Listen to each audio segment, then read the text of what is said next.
ಮಾನ್ಯ ಬಂಧುಗಳೇ ನಮಸ್ಕಾರ. ವಾಸ್ತು ಬೈ ಅಶೋಕ್ ರಾವ್, ವಾಸ್ತು ತಜ್ಞರು. ಈ ದಿನದಲ್ಲಿ ತಿಳಿಸ್ಕೊಡ್ಲಿಕ್ಕೆ ಬಂದಿರುವಂತ ಈ ವಿಶೇಷ ಸಂಚಿಕೆ ಒಳಗಡೆ ವಿಶೇಷವಾಗಿ ಕೆಲವರು ಯೋಚನೆ ಮಾಡ್ತಿರ್ತಾರೆ, ನನ್ನ ಹತ್ರ ಯಾಕೆ ಮನೆ ಕಟ್ಟಕ್ಕಾಗ್ತಿಲ್ಲ, ನನಗೇನಾದ್ರು ಮನೆ ಕಟ್ಟುವ ಯೋಗನೇ ಇಲ್ವಾ ಅನ್ನೋದು ಕೆಲವರ ಒಂದು ಪ್ರಶ್ನೆಯಾಗಿ ಉಳಿದಿದೆ. ನಾನು ಎಲ್ಲ ಒಂದು ಊರಿಗೆ ಹೋಗ್ತಾ ಇದ್ದೆ, ಅವ್ರದ್ದು ಒಂದು ನಿವೇಶನವನ್ನ ಅಥವಾ ಮನೆಯನ್ನ ವೀಕ್ಷಣೆ ಮಾಡಲಿಕ್ಕೆ ಕರೆಸಿದ್ರು. ನನ್ನ ಬಸ್ ಪಕ್ಕದಲ್ಲಿ ಒಬ್ರು, ನಾನು ಬಸ್ಸಲ್ಲಿ ಹೋಗ್ತಾ ಇದ್ದೆ, ನನ್ನ ಪಕ್ಕ ಒಬ್ರು ಕುಳಿತುಕೊಂಡಿದ್ರು. ಸರ್ ನೀವು ಗುರುಗಳ ಅಂದ್ರು. ಯಾಕೆ ಅಂತ ಕೇಳಿದೆ. ಇಲ್ಲ ಯಾಕೋ ನನಗೆ ನೀವು ಯಾವುದೋ ಗುರುಗಳು ಅಂತ ಕಾಣ್ತಾ ಇದ್ರಿ. ಹೌದು, ನಾನು ವಾಸ್ತು ತಜ್ಞರು. ಗುರುಗಳೇ ನೀವು ಸಿಕ್ಕಿದ್ದು ನನಗೆ ಒಳ್ಳೇದಾಯ್ತು.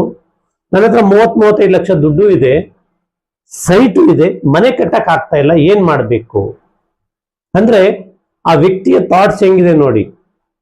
ಹಾಗಿದ್ದಾಗ ಕೆಲವರಿಗೆ ಮನೆಯನ್ನು ಕಟ್ಟೋದಕ್ಕೆ ಮನಸ್ಸು ಮಾಡಿರಲ್ಲ.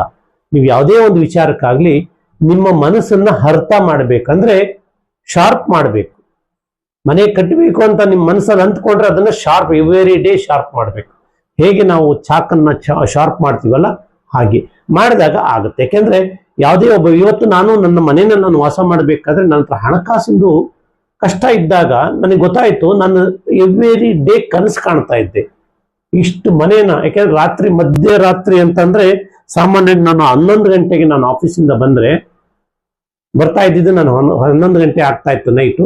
ನಾನು ಕನಸು ಕಾಣ್ತಾ ಇದ್ದೆ, ಆ ಮನೆಯ ಕೆಳಗಡೆ ನಿಂತ್ಕೊಂಡು ನನ್ನ ಮನೆ ಹೀಗೆ ಬರ್ತಾ ಇದೆ, ಈಗ ಆಗ್ತಾ ಇದೆ, ಹೀಗೆ ಬರ್ತಾ ಇದೆ, ಕನಸು ಕಾಣ್ತಾ ಇದ್ದೆ. ಆ ತರ ಕನಸನ್ನ ಕಾಣಬೇಕು. ದೈವ ಬಲನೂ ಬೇಕು, ತಂದೆ ತಾಯಿಯರ ಒಂದು ಆಶೀರ್ವಾದ ಯಾವಾಗ್ಲೂ ನಮಗಿರ್ತದೆ, ದೇವರ ಆಶೀರ್ವಾದ ಯಾವಾಗ್ಲೂ ನಮಗಿರ್ತದೆ.